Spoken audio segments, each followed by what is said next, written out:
Pythagoras సిద్ధాంతము. లంబకోణ త్రిభుజంలో కర్ణం మీది వర్గము మిగిలిన రెండు భుజముల మీది వర్గములకు సమానము.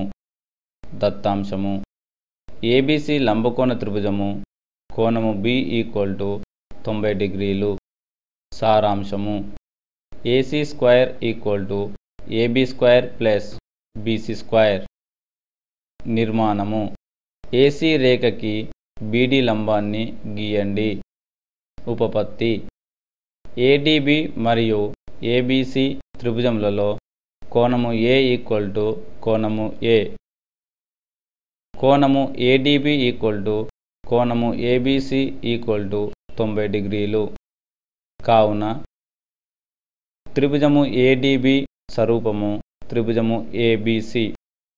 ఇది కోణము కోణము ఉపసిద్ధాంత ప్రకారము. కావున AD/AB = AB/AC. స్వరూప త్రిభుజాల అనురూప భుజాల నిష్పత్తులు సమానము.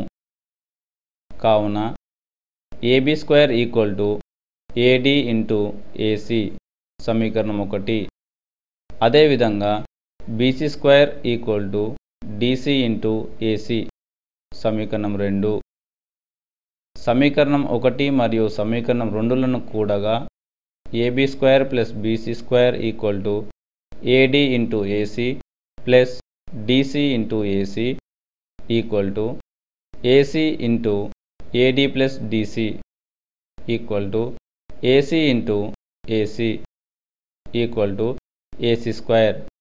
కావున AB² + BC² = AC².